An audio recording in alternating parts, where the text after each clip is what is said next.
Estamos aqui, pastorzão. Você vai apresentar depois nosso amigo. Aplauda o Senhor pela vida do pastor Wagner. Glória a Deus. Glória a Deus. 25 anos de Lagoinha, né? Jesus, hein? Glória a Deus. 25 anos de Lagoinha.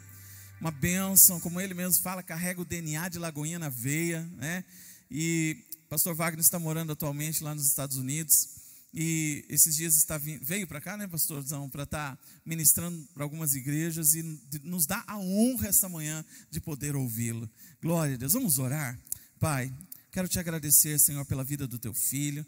Quero te agradecer pela generosidade do coração dele em vir para cá nesta manhã para servir esta igreja.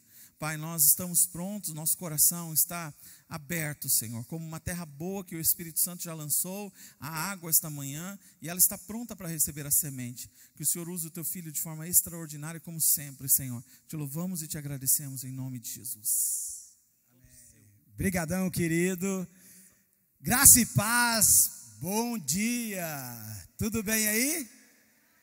Olha, eu estou falando com o pastor que são muitas emoções assim acumuladas aqui. Primeiro, encontrar uma família, né? A Aninha está ali atrás, que há 10 anos a gente não encontra, fez parte do ministério junto com a gente. Quando mudou para cá, a gente conversou sobre algumas coisas. Está ali o Rodrigo e a família, que a gente tem contato até hoje. Eu vim a primeira vez nessa cidade através deles. É um presentão revê-los. E o pastor que eu não conhecia, por telefone só, pelo WhatsApp, de forma virtual, eu falei assim, esse pastor é um coraçãozão gigantão, né? Eu não conhecia a esposa, a família, vim conhecer aqui, mas desde já, com certeza, o reflexo dessa inspiração que são essas famílias que estão aqui, eu estou vendo através deles, vocês que devem ser do mesmo jeito, esse coração maravilhoso, grandioso para receber. E para mim, outra emoção, eu fiz parte de vários batismos na Lagoinha, foi por muitos anos, e eu batizei muita gente. De vez em quando eu sou surpreendido, você me batizou, né? Como a Aninha lá também foi, e é uma alegria, então mais uma emoção de poder estar aqui. E a primeira Lagoinha que eu piso depois de 4 anos morando fora, então coração aqui, estou segurando a onda para poder conseguir falar. Porque Lagoinha para mim é uma mãe, para mim eu aprendi, o que eu cresci, e a expressão que deu na minha vida, os contatos, não só com outras lagoinhas que estão espalhadas por aí, mas outras igrejas, e onde eu aprendi muito, onde eu cresci muito. Então louvo a Deus por estar aqui, e louvo a Deus por fazer parte, porque o meu coração faz parte disso aqui ainda, e não tem como desvincular, né? Não falar assim, não sou mais, sou, continuo, está no sangue. Né? Eu aprendi muito e continuo aprendendo. A Lagoinha é uma inspiração para mim, né? E eu estou longe do André lá em Orlando. O André está em Orlando, eu morei 2 anos em Orlando. Acompanhei o processo, porque eu não era da Lagoinha lá, mas eu visitava e via o que estava acontecendo de forma maravilhosa, como que o André tem feito um trabalho maravilhoso lá. A Ana e o Gustavo mais ao sul, né, fazendo um trabalho na igreja lá também. Então eu tenho acompanhado e festejado junto a vitória que Deus tem dado para eles, e para as outras lagoinhas, como lá em Portugal, o Jean, feito um trabalho maravilhoso, e outros espalhados pelo mundo, né? Então Lagoinha hoje tomou uma proporção muito grande. É para mim, querido, obrigado, viu? Acho que eu tô umas 10 copos desses, hoje vai ser pouco, a boca secou de tanta emoção. E pensando um pouco nessa Lagoinha Global, né, que é o nome dela, e que eu vi as histórias, ouvi sobre as histórias disso tudo, Deus me colocou num lugar muito estratégico, que é Orlando. Eu fiquei morando por lá 2 anos, e mesmo Jacksonville é uma cidade que não é a cidade do super-homem, que todo mundo fala que você mora aí na cidade do super-homem. Eu disse, não é o Smallville, é Jacksonville. E aí eu tenho que justificar isso o tempo todo, mas é a maior cidade em extensão dos Estados Unidos. E tem várias comunidades de várias partes do mundo nessa cidade. Orlando nem se fala, que são pessoas de todas as partes. E eu pude então ver e receber notícias de muitos lugares. Esse era um sonho que Deus também realizou na minha vida. Primeiro, de morar nos Estados Unidos, na verdade, de visitar a Disney. Minha maior vontade, quando eu comecei a pensar em Disney, era um parque só. Hoje eu perdi a conta de quantos parques tem, não só em Orlando, em Tampa, na Califórnia, em outros lugares, em Paris, Japão, ou seja, são muitos parques. Mas um dos sonhos meus é eu participar e conhecer outras culturas e como elas vivem esse evangelho. E por também ver isso acontecendo, nós temos celebrado muito o crescimento do evangelho. Em países fechados, em países abertos, em países da Europa que tinham, todo mundo estava dizendo que a coisa estava cada dia acabando, a gente tem visto muita coisa maravilhosa acontecendo. E sem falar no Brasil, né? O Brasil, a gente tem tanta saudade de tanta coisa, o batismo, por exemplo, lá a gente batiza 6 por ano, né? Na onde a gente está. Aqui com certeza é por dia, como falar assim. Isso traz uma alegria, eu fiquei emocionado de ver as pessoas que vieram aqui, o testemunho dessas pessoas de transformação. Mas, diante disso tudo, desse crescimento todo, dessa onda toda de alegria, de festejar, de ver a presença de Deus na nossa vida, a vitória do Senhor em nossa vida, de ver vidas transformadas, a Bíblia nos chama constantemente a uma reflexão e a um chamado para poder o quê? Estar preparado para, primeiro, para defender a nossa fé, para poder passar. O Senhor Jesus nos disse: no mundo tereis aflições, teremos lutas. É claro que a luta do Ocidente é diferente da luta do Oriente. Como eu estou dizendo do Oriente, os povos que estão para o lado de lá, perto do Japão, Turquia, os povos árabes, aquela região tem passado por muitas mudanças. A minha professora era marroquina, fala 6 idiomas, e ela falava da luta que era naquele lugar, e pessoas degoladas, pessoas fuziladas, pessoas na África, porque a gente tem muito contato em vários países da África, que colocaram fogo nessas pessoas e queimaram vivas. Aqui no Chile e no Peru, pessoas que foram mortas por causa do evangelho. O que está acontecendo na Venezuela, como nós tivemos contato com venezuelanos e ouvimos as histórias desse povo.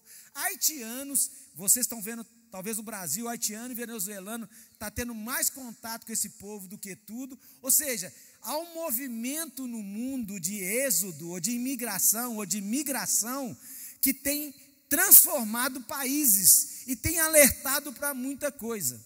Mas como fica a nossa vida também? Como anda a nossa vida?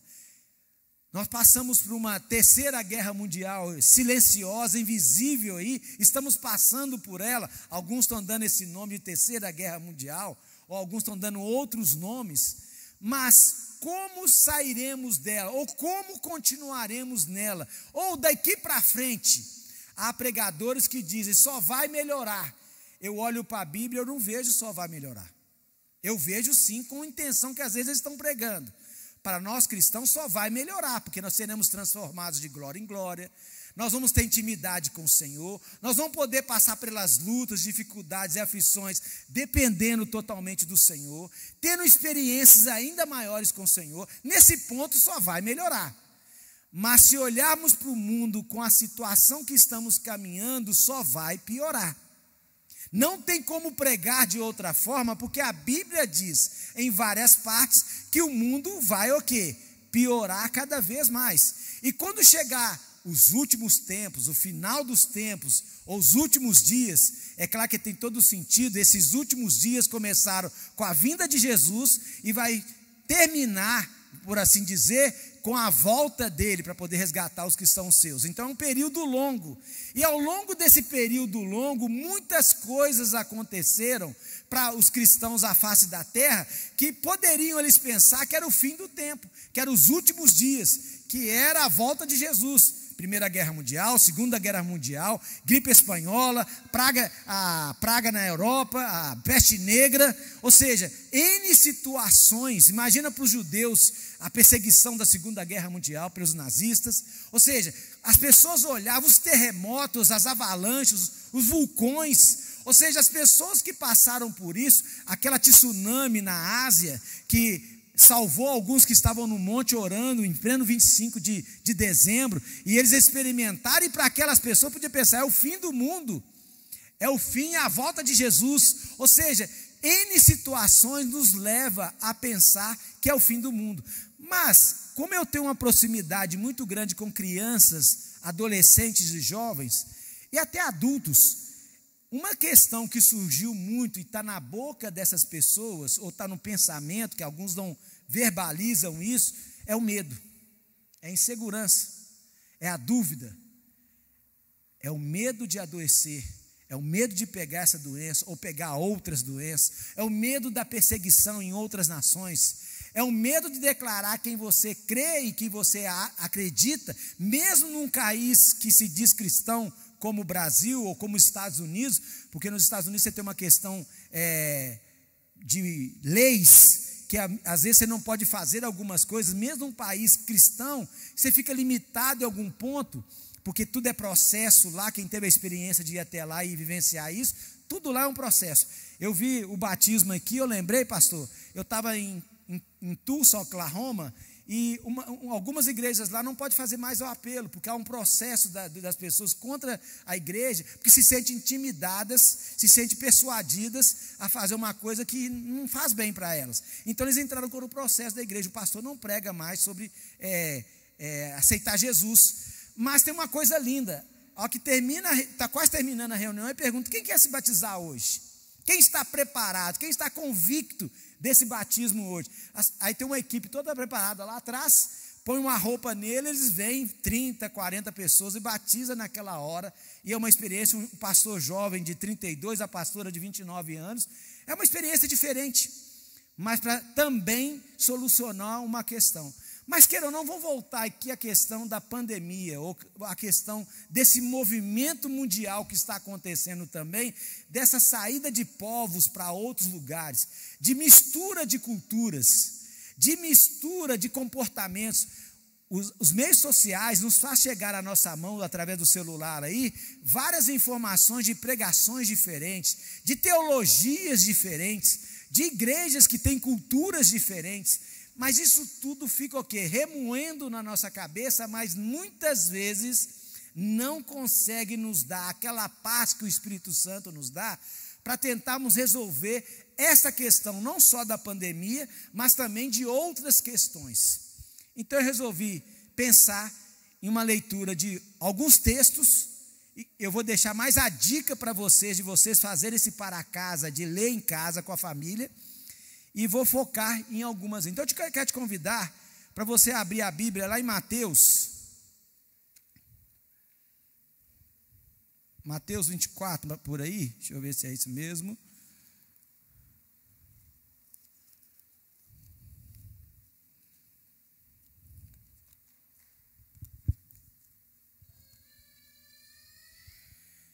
Acharam aí Mateus 24?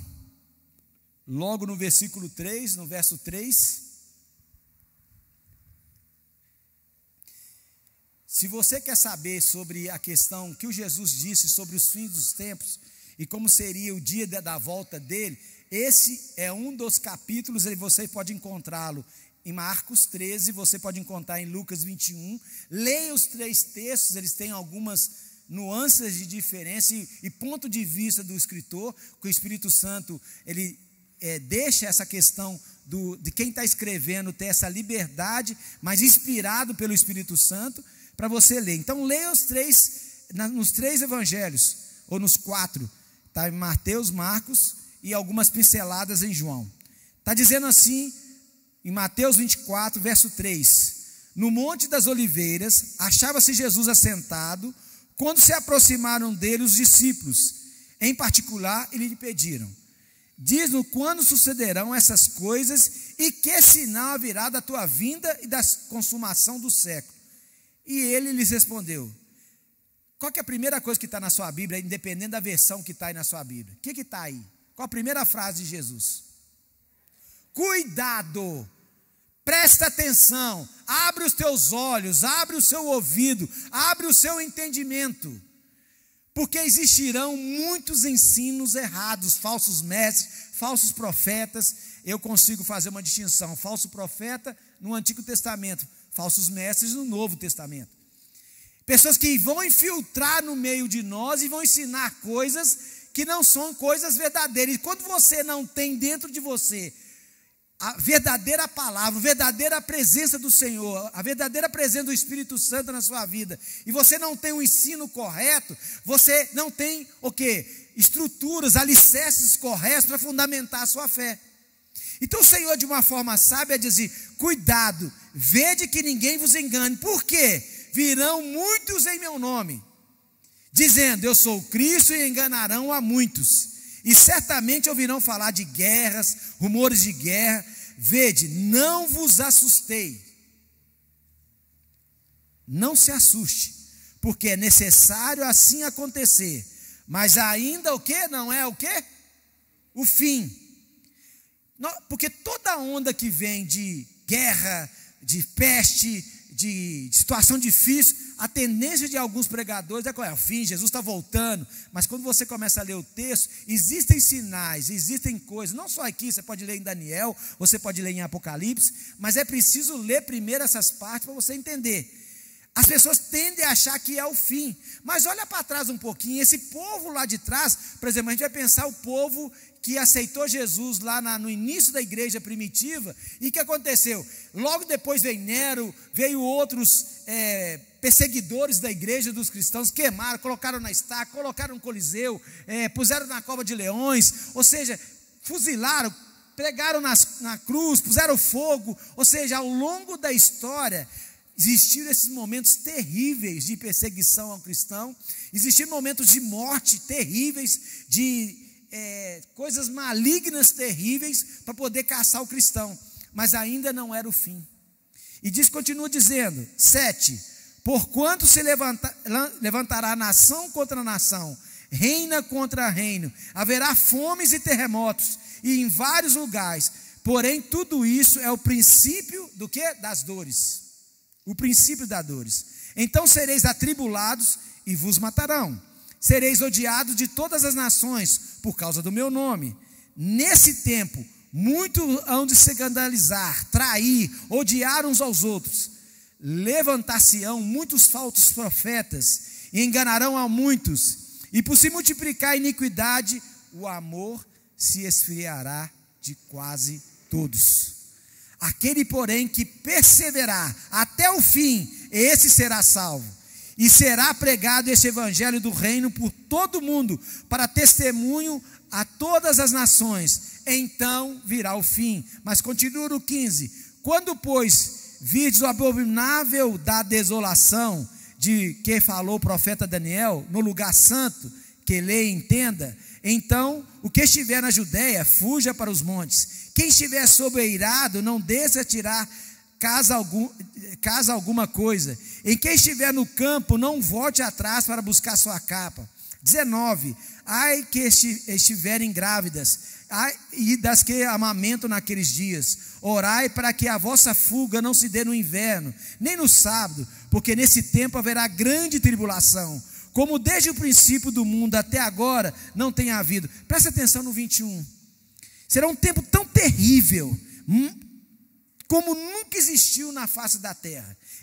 Essa parte é muito importante no 21, porque nesse tempo haverá grande tribulação, como desde o princípio do mundo até agora não tem havido, e nem haverá jamais.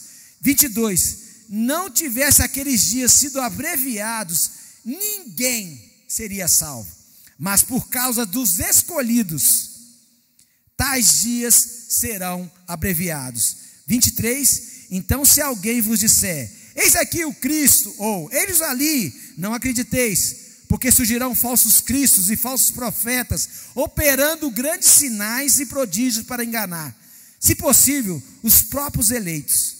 Vede que vô-lo tenho predito. Portanto, se vós disseis que eis que ele está no deserto, não saiais, ou ei-lo no interior da casa, não acrediteis, porque assim como o relâmpago sai do oriente e se mostra até o ocidente, assim há de ser a vinda do Filho do Homem.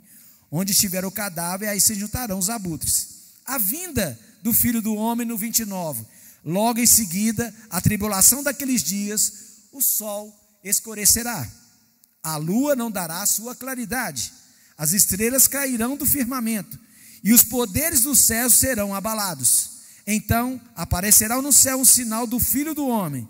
todos os povos da terra se lamentarão e verão o Filho do Homem vindo sobre as nuvens do céu, e com poder e muita glória, e ele enviará os seus anjos com grande clangor de trombetas, e os quais reunirão os seus escolhidos dos quatro ventos de todas as outras extremidades do céu.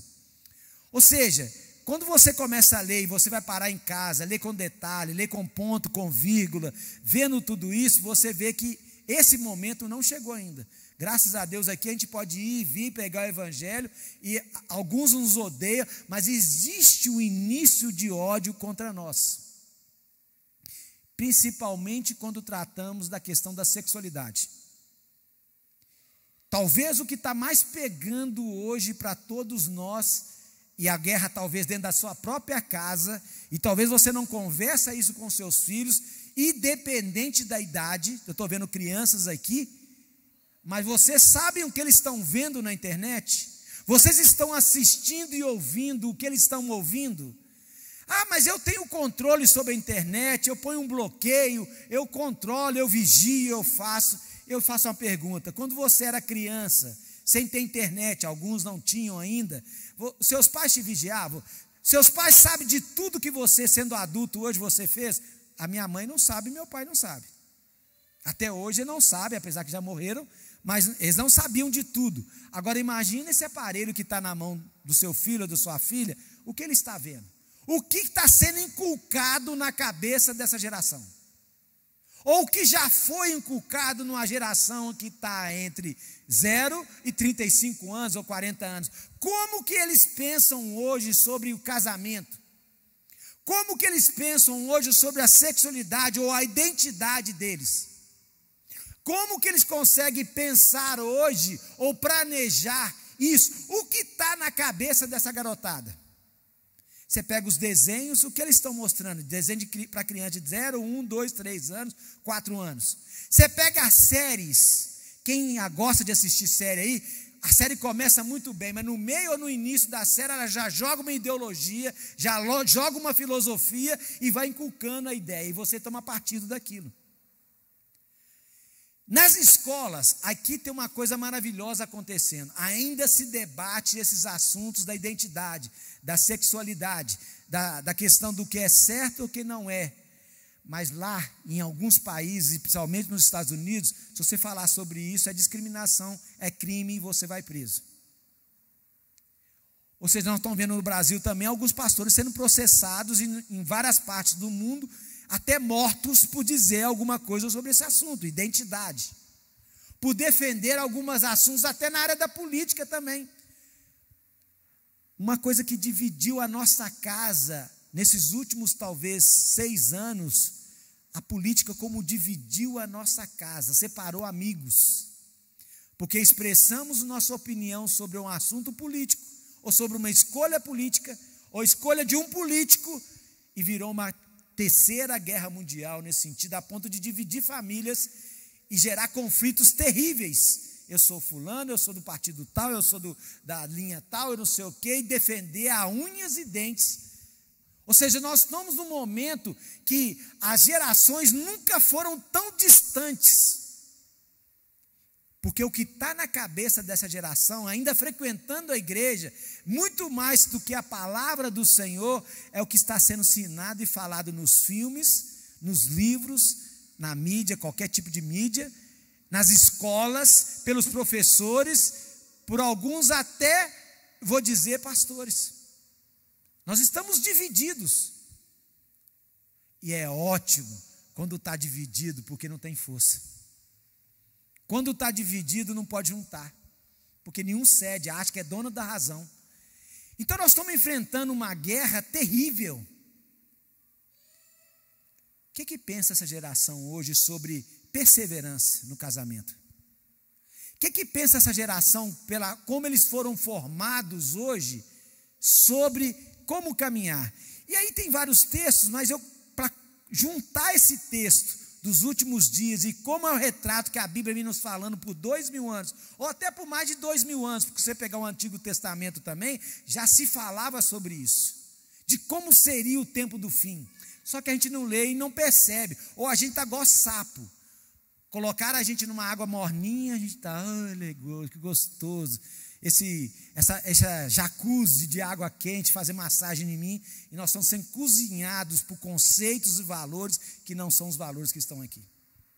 E acaba o sapo morrendo, porque ele caiu numa água que estava gostosa. Mas se você jogar ele na água quente, uma vez vai pular e não vai ficar lá. Só que isso foi construindo na nossa cabeça, pouco a pouco, uma novela, um filme, um cômico, uma coisa legal que você ria bastante, só que foi inculcando tantos valores na nossa cabeça, a psicologia, a ciência. Não podemos corrigir nossos filhos mais, nós não podemos ensinar nossos filhos mais, nós não podemos ir contra os nossos filhos. Você quer ver uma cultura, só para ilustrar, que vai fazer a gente entender um pouco?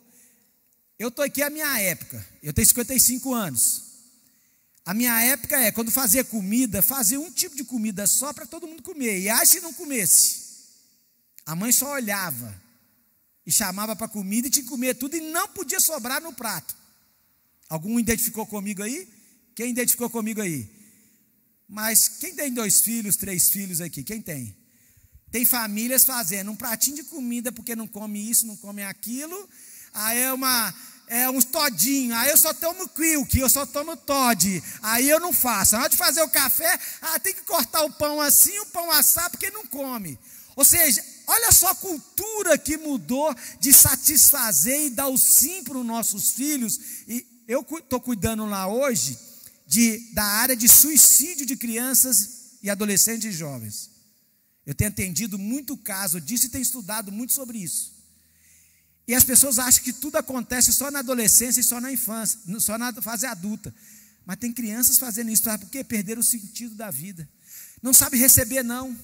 Não sabe receber o impacto da decepção, de conviver com o não, de conviver comendo aquilo que não gosta, de vestir aquilo que não queria. Porque na nossa época era o quê? O que o outro usava passava para você. O sapato é de acordo com o que você recebia. Meu pé é todo torto e feio, porque eu recebi um número, 2 números abaixo do meu. Então meu pé ficou sempre encolhido. Ou seja, essa é a nossa geração. E uma frase que a gente escutou muito foi assim: eu não quero que o meu filho passe o que eu passei. Só que nós esquecemos que o que nós passamos nos fortaleceu, nos tornou forte, perseverantes, lutadores, batalhadores. Só que esses filhos estão crescendo sem resistência, sem força, sem vontade, sem perseverança. Nós queremos fazer o bem para os nossos filhos, não é por maldade, é querendo fazer o melhor. Mas acontece que acabamos dando o pior. Mas tem um outro lado, tem os filhos também que estão lutando contra isso e querem estar aqui, filhos aqui, crianças, que escolhem também ir na contramão da família e falam assim: mãe, me ajuda, pai, me ajuda, eu quero esse esforço de querer trabalhar, de fazer. Você quer ver um outro exemplo? Filho, levantou, arruma a cama. Não sai do quarto enquanto não arruma a cama. Hoje a mãe é empregada, sai recolhendo tudo dentro de casa, tirando tudo. Só uma pequena ilustração da cultura de casa. E só que acontece, quando você prega sobre isso, você fala sobre isso, levanta um monte de inimigo contra a gente. Porque a cultura do mundo, a cultura que está aí, seja cientista, seja o que for, ela está contra a mão, e a mente dessas pessoas já foram formadas desse jeito. E quando você vem com uma mensagem que vai ensinar para fortalecer os filhos, os pais falam: não, isso eu não quero, eu não concordo com isso. Os filhos até se levantam contra nós porque não concordam com isso. Então vamos para o texto para a gente entender o que há 2000 anos atrás já se falava sobre isso. Quando Paulo diz a Timóteo, na segunda carta dele, segunda carta de Timóteo, no capítulo 4.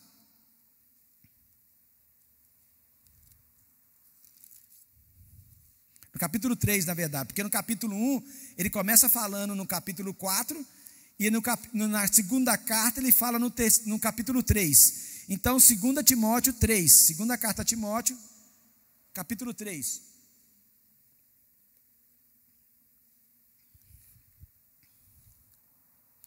Está assim: sabe, porém, isso, nos últimos dias, lembrando, últimos dias, quando Jesus veio até a sua volta. Então foi um processo, foi uma caminhada. Sobrevirão tempos difíceis, pois os homens serão o quê? Qual que é a primeira coisa que está aí? Egoístas, avarentos, jactanciosos, arrogantes, blasfemadores, desobedientes aos pais, ingratos, irreverentes, desafeiçoados, implacáveis, caluniadores, sem domínio de si, cruéis, inimigos do bem, traidores, atrevidos, enfatuados, mais amigos dos prazeres do que amigos de Deus, tendo forma de piedade, negando-lhe entretanto o poder. Foge também destes, pois entre esses se encontram que penetram sorrateiramente nas casas e conseguem cativar mulherinhas sobrecarregadas de pecados, conduzidas de várias paixões, que aprendem sempre e jamais podem chegar ao conhecimento da verdade. E ele vai citar o exemplo de algumas pessoas que estão na Bíblia para poder que aconteceram isso. Ou seja, a Bíblia vai trazer para a gente há 2000 anos o que ia acontecer, o que está acontecendo. E começa a dizer que serão egoístas. O pastor falou aqui da generosidade, está lá em Provérbios. Se é uma coisa que está escassa, chama generosidade. O egoísmo tomando conta. Uma das coisas quando você está fora, quem já morou fora do país aqui? Algum tempo, seja 1 mês, 2 meses, alguns anos. Não sei se vocês tiveram a mesma percepção, mas a percepção que nós temos de bom como brasileiros aparece, mas o que temos de ruim também como brasileiros aparece. E uma das coisas que nós temos como brasileiros, muitas vezes, é sugar as pessoas, é crescer em cima das pessoas, é passar a perna, é o jeitinho brasileiro. E isso lá fora, as outras nações fazem essa leitura nossa. Você quer ver? Há uma cultura em alguns países de dar gorjeta. E normalmente o americano, por exemplo, sempre dá mais, não é todo americano, mas boa parte dos americanos, eles dão mais de 15%, 20% de gorjeta. Quanto que o brasileiro dá? 10 e olhe lá. É uma questão de cultura. Tanto que eu fui fazer um mergulho, eu estava visitando o México, e aí teve a oportunidade de ir a Cancún. E aí aconteceu, eu fui fazer um mergulho do sonho com 48 anos, velho já, para poder fazer isso. Porque hoje, outra coisa também, que as pessoas querem realizar o seu sonho muito rápido, e atropelam, fazem dívida, fazem um monte de coisa, e não sabem esperar o tempo certo das coisas. Calcular o fubá, calcular a farinha e a água. Tem o tempo certo, tem o momento certo. Hoje uma característica da população também é ser consumista, e tornar os nossos filhos consumistas também. Dar presente no lugar de dar presença. Então nós compramos as pessoas, seja filho, seja a namorada, o esposo, sanando algumas coisas, dando presente. E nós temos necessidade disso. E eu fui fazer um mergulho. E aí na hora do barco, tinha um brasileiro de Mato Grosso lá fazendo mergulho, e o resto era estrangeiros de outras partes do mundo. E os mergulhadores profissionais separou o grupo brasileiro dos outros. Aí eu não entendi, fui perguntar para o outro rapaz, porque aquele grupo ali, o mergulho é $70. Eles vão dar $100 de gorjeta para os mergulhadores. E o brasileiro, talvez se der $10, eles estão fibrando porque deu alguma coisa, que normalmente o brasileiro não dá. Ou seja, as outras culturas conhecem isso. Mas não somos só nós não, para consolo nosso, o indiano também não faz assim, o chinês não faz assim, e outras culturas também não fazem. Mas o queira ou não, é uma cultura do egoísmo, é para mim só eu ganho. Você quer ver uma coisa que é bíblica? Que o Senhor fala de generosidade. Se eu ganho e se eu tenho muito, é para ser generoso com o outro.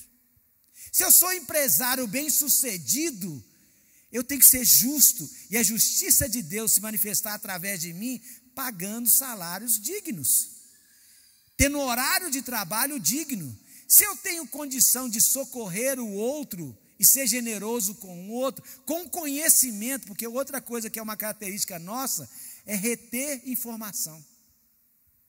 Tinha uma biblioteca nacional virtual que estava para fechar no Brasil porque as pessoas não estavam usando, mas também não divulgavam. Aqui esconde as coisas, e alguns retêm informação para todo mundo não ser beneficiado, e não vai custar nada para a pessoa, mas ela não passa informação para o outro. É egoísmo.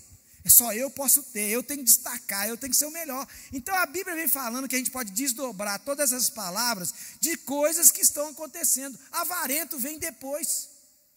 Hoje a busca por dinheiro, por sucesso, por poder, virou uma coisa assim assustadora. Vale qualquer coisa, Vale até matar, destruir, e nós estamos vendo as situações terríveis, pessoas morrendo em hospitais, morrendo em um monte de lugar, por questões econômicas e até políticas.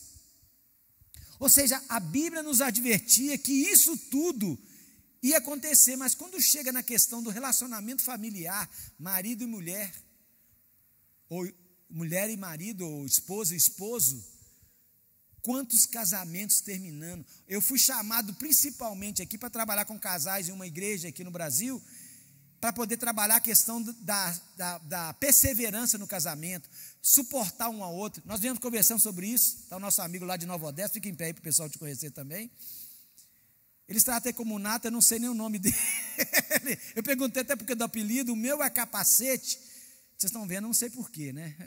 Tem um aqui, mas é porque eu gosto muito de moto, então na Lagoinha tinha um pastor que eu trabalhava com ele, olha aquele do capacete, que põe um capacete no banco, e aí foi trabalhar com criança, adolescente, presídio, e aí ficou o nome Capacete, ou Capa, então eu não tenho problema nenhum com isso, as pessoas me chamam assim, eu gosto, né?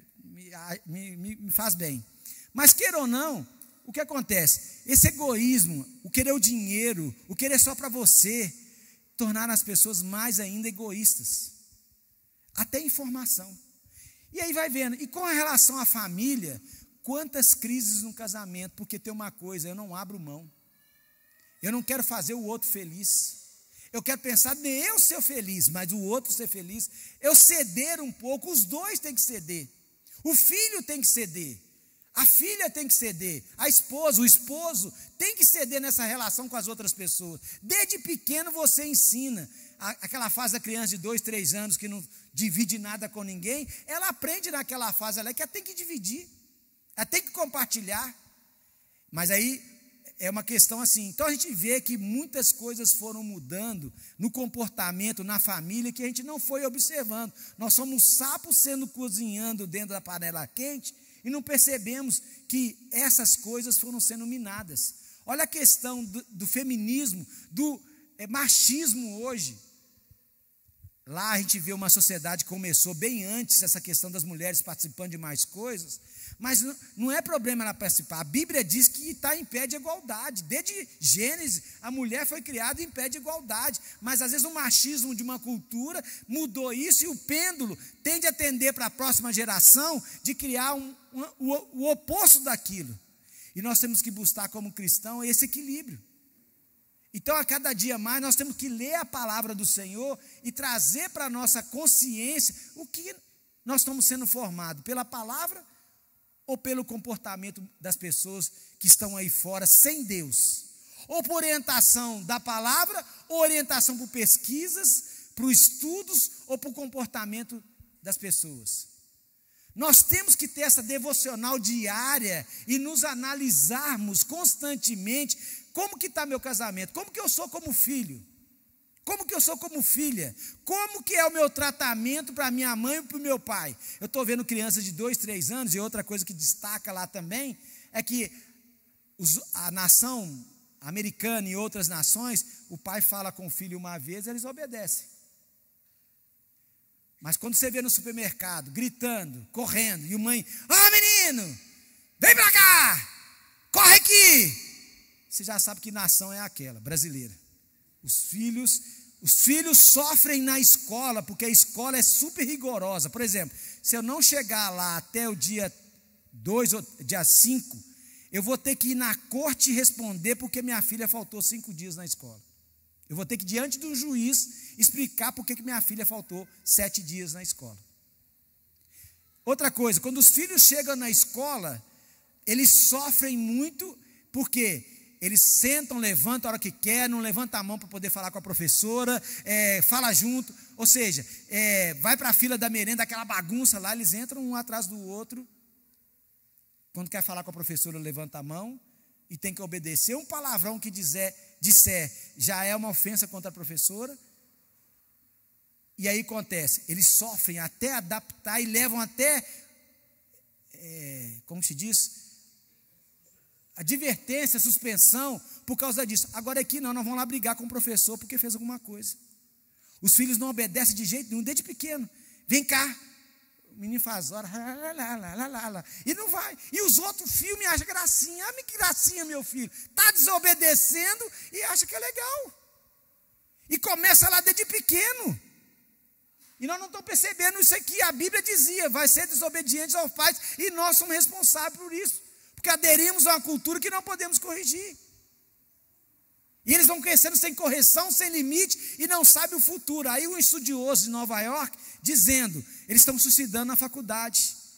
Na Inglaterra, os pais foram para dentro da faculdade para escolher a matéria que os filhos vão fazer e dar suporte. A faculdade de Nova York, ela pôs uma sala especial para os psicólogos ficar acariciando e eles abraçarem o sim, porque eles não dão conta de lidar do debate dentro da escola. Ou seja, que filhos nós estamos criando para o futuro? Ou seja, começou com a desobediência lá e a falta de amor. Quantos pais que não estão presentes, vivos, ausentes na vida dos filhos, sem referencial de pai? Quantas mães hoje que abandonaram o lar, sem referencial de mãe? Esse amor se esfriar é para uma questão espiritual, tem um inimigo lutando, mas também tem um comportamento lutando. Então, se perguntar para os nossos filhos, se perguntar para você, o garoto está ali, a garota está ali, os meninos estão ali, eu sou obediente? Eu obedeço os meus pais? Está aí o filho do pastor, eu te perguntar, como que é a sua obediência?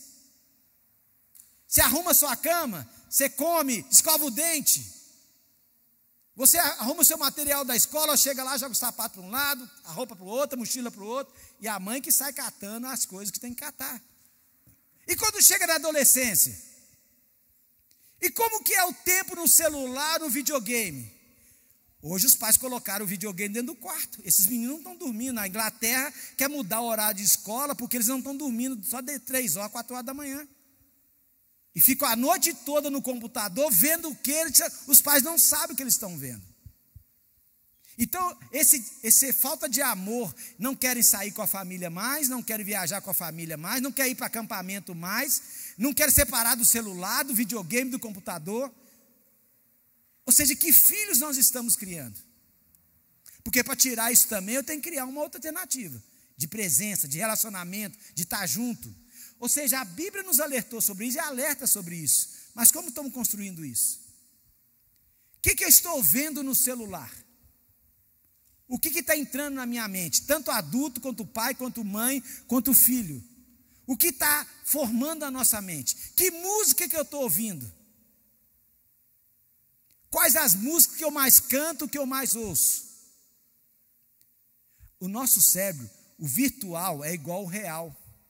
Para ele não tem diferença. O que eu ouço, quem é da área da ciência, neurociência, deve ter estudiosos aqui, sabe, o que eu ouço, o que eu vejo, é alimentado o meu cérebro, ele entende, isso é real.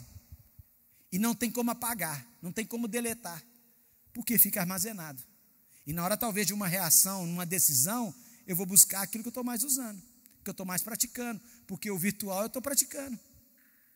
Isso tudo vai trazendo essa questão da falta de amor, mais relacionamento com o virtual, mais máquina, mais individualismo, mais eu, meu mundo. Aí chega para o casamento, como que relaciona?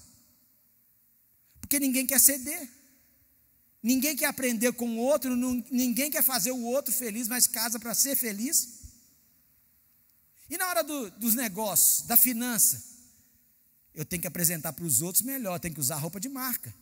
Eu tenho que gastar dinheiro com celular, eu vou pagar 11 mil, 12 mil num iPhone 12 Pro Max.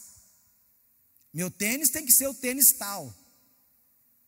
Ou seja, o consumo hoje, o valor para sustentar uma família é altíssimo, porque vivemos por aparência. Queremos mostrar para as pessoas que a gente está no top, o carro meu tem que ser o melhor. Ou seja, está tudo sendo construído aqui, mas só que a gente, em vez de ir na contramão do que o mundo está caminhando, e entender que nós estamos caminhando para a morte, para a destruição, mas aí o Senhor diz, aqueles que verdadeiramente me conhecem, têm um relacionamento comigo, que foram perdoados os seus pecados, que entendem que são escolhidos desde antes da fundação do mundo, que eu mandei meu filho para morrer, para vir até a terra, ensinar, sofrer no nosso lugar, ser crucificado, morto e ressuscitar ao terceiro dia para trazer a vitória para todos nós. Quando nós começamos a ouvir, e Pedro de uma forma maravilhosa, quando ia começar as perseguições, e o povo estava disperso por várias partes, em outras regiões, ele começa a lembrar as pessoas: traga o seu coração aquilo que te dá esperança, traga a sua vida a palavra do Senhor, conhecereis a verdade o quê? Vos libertará. Se eu tenho o Senhor, se eu tenho o Espírito Santo, eu tenho que romper com a mentira que está no mundo, primeiramente no campo de batalha que é a nossa mente. Se eu tenho o Senhor, eu tenho fome e sede da presença do Senhor, não importa se o mundo está indo para um lado, mas eu escolhi o lado do Senhor. Eu tenho que parar e fazer essa reflexão e essa análise, essa busca dentro de mim: como que está meu comportamento como filho, como esposo, como esposa, como empresário, como funcionário, como membro ou líder de alguma coisa. Como que eu sou uma carta viva para as pessoas? O que elas estão lendo em mim? Hoje, lá é um escândalo, porque assim como você tem gente super crente, que verdadeiramente está preocupado. O que é um super crente? Não super-homem. Ele falha, ele erra, mas ele pede perdão. Ele reconhece os seus erros. Ele reconhece que está crescendo e buscando o Senhor cada vez mais. Mas aí virou o quê? Algumas pessoas aqui no Brasil e em outros lugares aprenderam que algumas coisas não é bem assim, pode ser flexível. E aí entraram para o mundo do pecado de uma tal forma que vale tudo. Vale trocar de esposa, trocar de marido, roubar, passar a perna nos outros, mentir, fazer coisas erradas e sem nenhum temor. Perdemos o temor. Assistimos algumas coisas no celular, em alguns lugares, sem temor nenhum. Virou natural. Você quer ver uma coisa que é natural? A violência virou natural. Nós não sensibilizamos mais com a agressão, com a morte, com atirar em alguém e matar.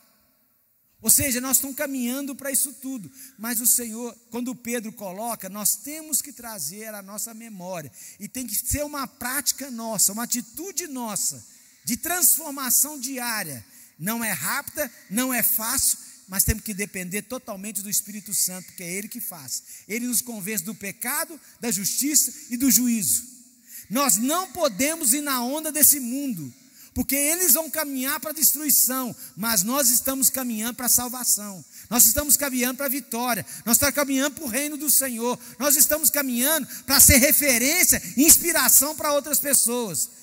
Nós somos uma carta viva que as pessoas vão ler. Nós não somos perfeitos, somos sujeitos à falha, mas nós estamos querendo melhorar cada dia mais. Nós estamos querendo acertar cada dia mais. Somos humildes para reconhecer os nossos erros. Não somos orgulhosos, porque é uma característica de quem serve o Senhor, quem busca o Senhor, quem é filho de Deus. Então, se nós somos chamados para ser essa inspiração, nós temos que transformar, não de fachada, mas de realidade. A minha salvação, o meu relacionamento com o Senhor me traz segurança para passar por momentos tão difíceis. E a Bíblia diz que quando chegar o tempo da perseguição, um tempo difícil, Ele vai reduzir esse tempo. Alguns falou pela metade, porque senão nem nós aguentaríamos.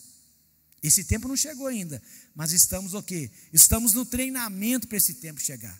E nós não sabemos se nós passaremos por isso ou se serão nossos filhos. Mas uma geração cuida de outra geração. Outra coisa que aconteceu muito e acontece muito é desfazer da geração mais antiga.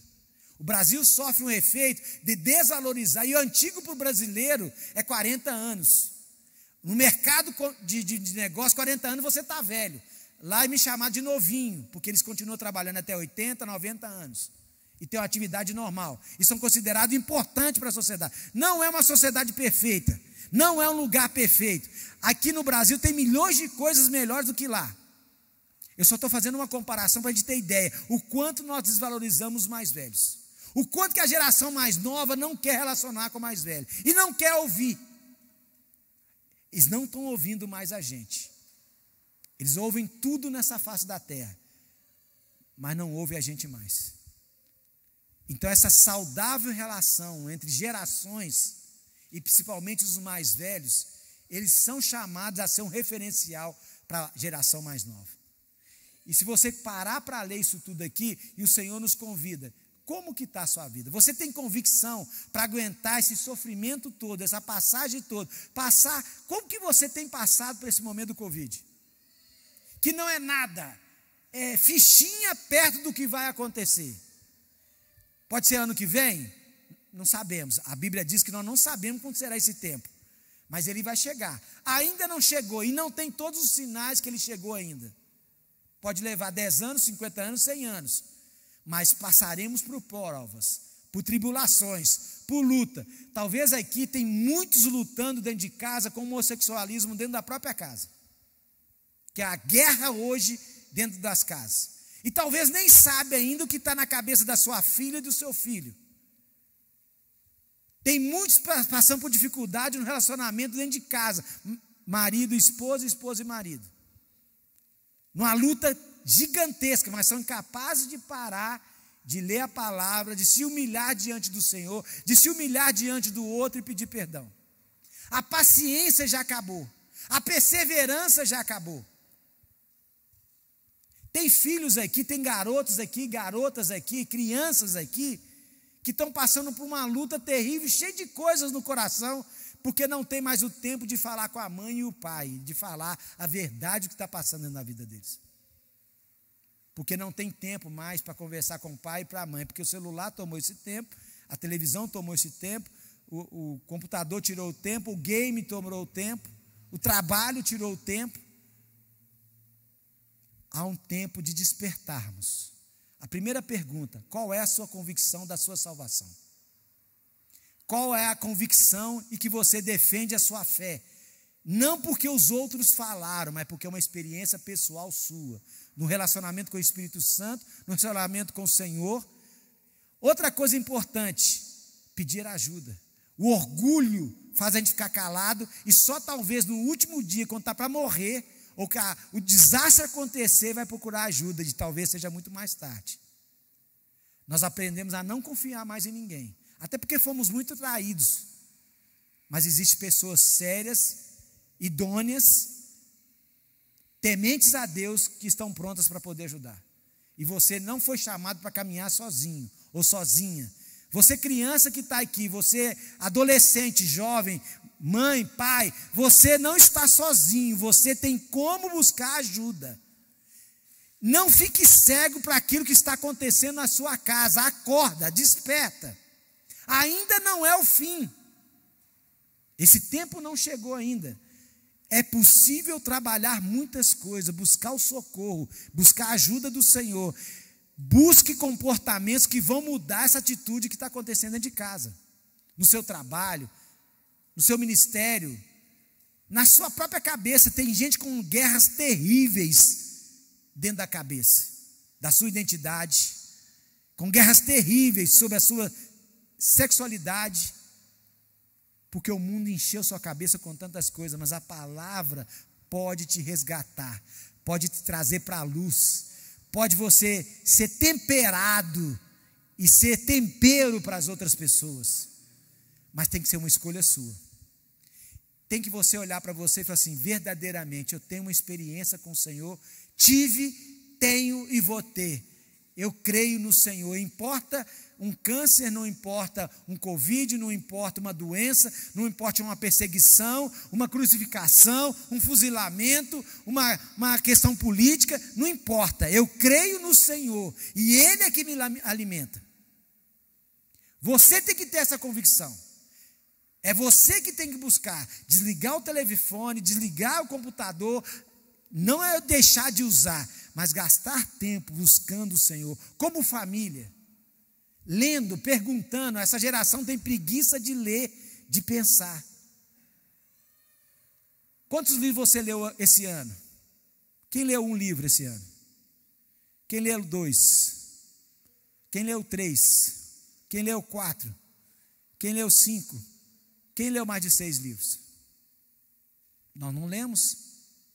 Mas nós pegamos o celular e ficamos ligados no Face, no Instagram, e não sei o que mais, em filme, em série. Nós sabemos os nomes dos personagens, mas se não buscarmos conhecer a verdade, não experimentaremos sermos libertos. Tem mentes cauterizadas que precisam ser, e fortalezas dentro da nossa mente que precisam ser desfeitas. Muitos com falta de fé, de esperança, achando que não pode ser mudado mais essa circunstância. Mas eu digo para você, o Senhor dos Senhores, o Criador do universo, aquele que enviou o seu Filho para nos resgatar, Ele está agindo na sua vida, Ele está agindo na minha vida, Ele continua fazendo, repete comigo, infinitamente mais. Ele não desistiu de você, Ele não desistiu de mim. Ele acredita ainda no seu casamento, no seu filho, na sua filha, no seu trabalho, na sua missão, nos sonhos que você tem. Mas tudo tem um tempo certo. E tem o passo certo. Tem um tempo certo para todas as coisas acontecer. Não é no nosso tempo. Não é fast food. Não é rápido. É lento. Respeitando o nosso ritmo. Mas uma coisa é certa. O joelho, a oração, a leitura da palavra tem que ser uma constância na nossa vida. E a pergunta para você é: nós estamos diante de tempos difíceis, não é o fim ainda. Passaremos, eu queria dar uma mensagem que as coisas vão melhorar. Não é essa mensagem bíblica, só vai piorar. As famílias vão piorar, os relacionamentos vão piorar, o desrespeito às autoridades vai piorar. Mas nós caminharemos glorificando o Senhor, acreditando no Senhor, com a mente voltada para as coisas do Senhor, e caminharemos em esperança, ainda que caiam milhões ao nosso lado, que haja morte, que haja guerra, que haja o que houver, nós caminharemos confiando no Senhor. Então eu queria que você abaixasse sua cabeça. Vou pedir o pessoal do louvor para escolher uma música, e eu queria que você gastasse esse minuto, seja criança, seja jovem. Eu amo as crianças porque elas são sinceras, elas falam, elas conversam com Deus. Eu amo os adultos também porque eles fazem isso. Mas uma característica que Jesus diz que as crianças têm, é que nós temos que nos tornarmos como criança para poder entrar no reino dos céus. É se quebrantar, é reconhecer que errou, é pedir perdão, é ter coragem de dizer: eu não conheço o Senhor ainda que eu seja um líder, ainda que eu seja um pastor, eu não tive essa experiência transformadora na minha vida, e não importa quem estiver olhando para mim, eu preciso tomar essa decisão, porque eu não tenho convicção daquilo que Ele anda falando comigo. Você tem que ter coragem de fazer essa pergunta, porque você só vai conseguir enfrentar o que vem pela frente se você tiver um relacionamento real com o Senhor. Então, ore aí no seu lugar, no seu jeito, busque o Senhor, deixa o Senhor falar com você. Tu és a minha luz, a minha salvação, e a Ti me renderei. Se ao Teu lado estou, seguro em Tuas mãos, eu nada temerei.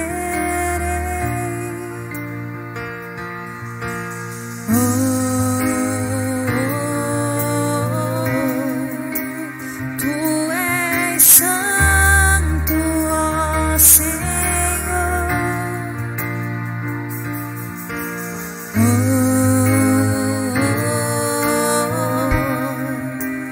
Tu és digno de louvor.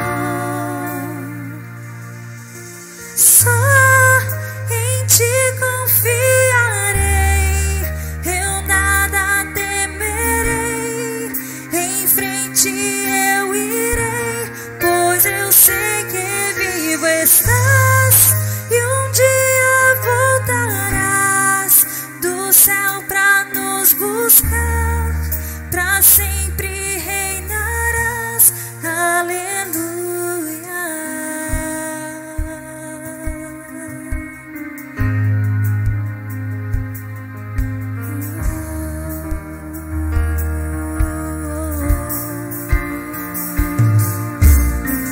Tu és a minha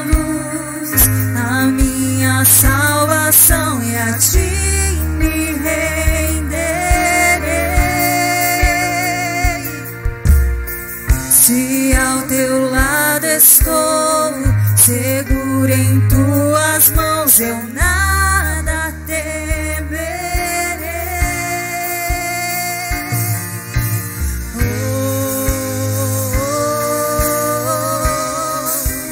Tu és santo, ó Senhor.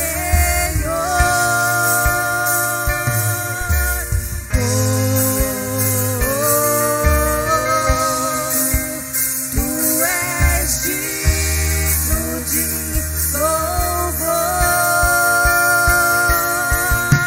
Só em ti confiarei, eu nada temerei.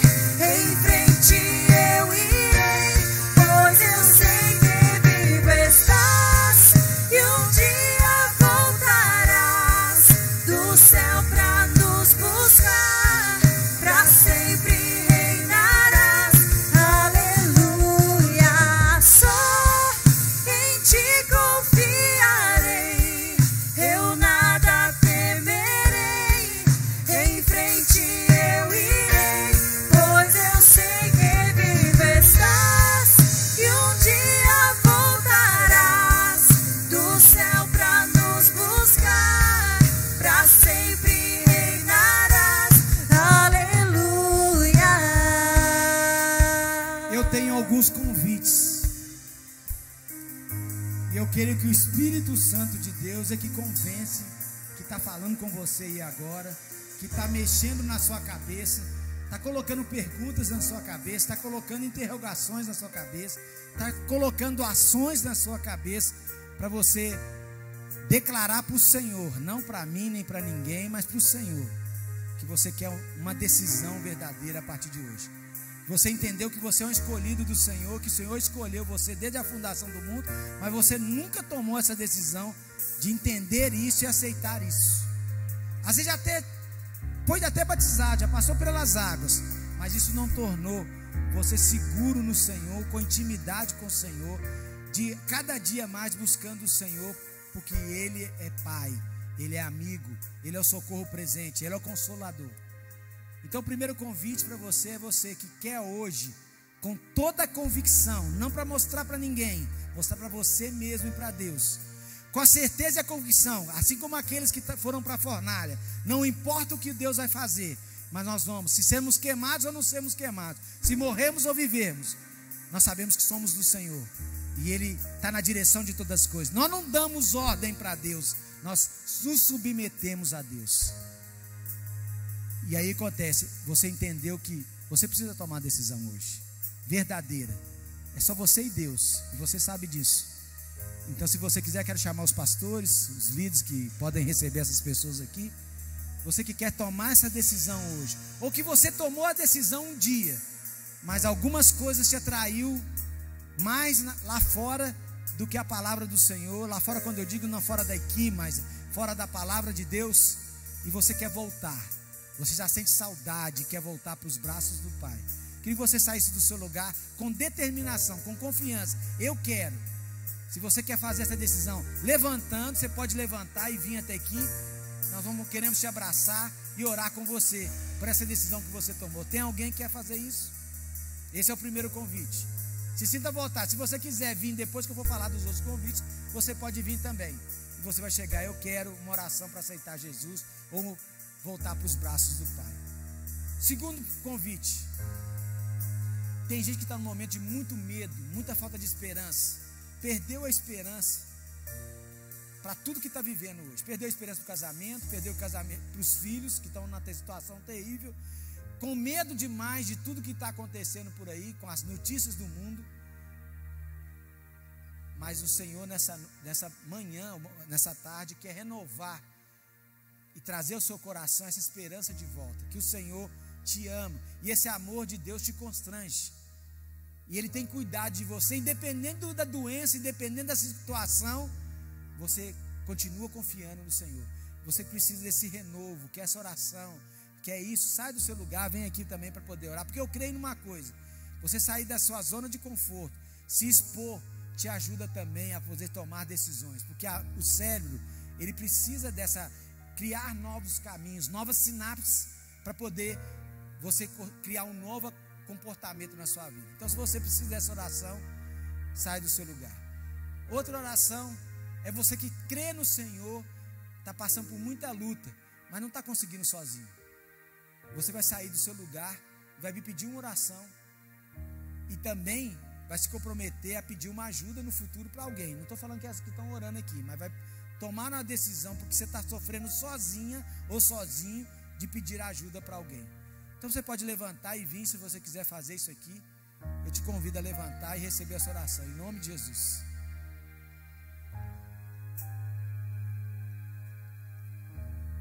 Fala, querido. Deus te abençoe.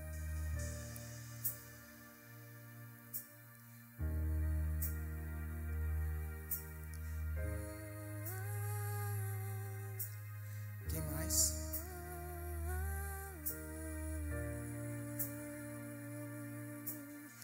Pai, no nome de Jesus, eu te louvo e te agradeço por este momento tão especial aqui, por voltar ao Brasil, por ver uma igreja que está crescendo, que tem buscado o Senhor, que tem se fortalecido, que tem confiado no Senhor.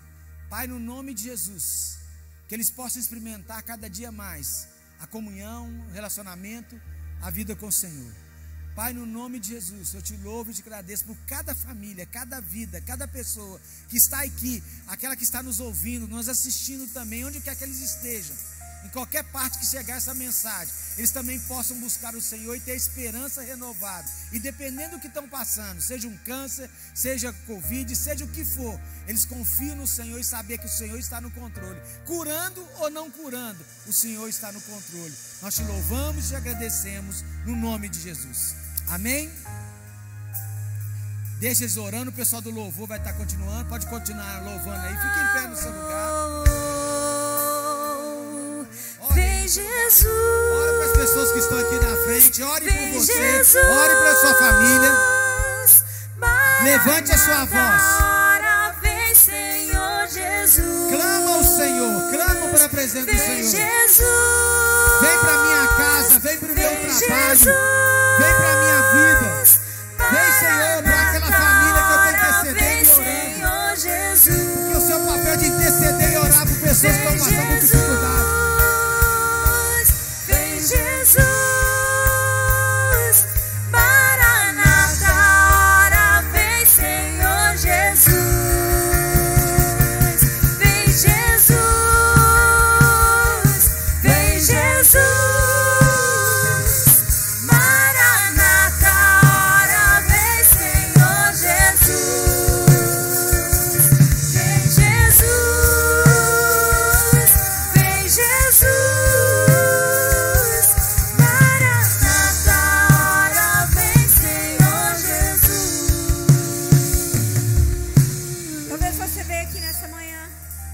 Você ouviu tudo isso e na verdade seu coração está tão apertado, tão desejoso de receber uma oração, um cuidado do Pai com o seu coração.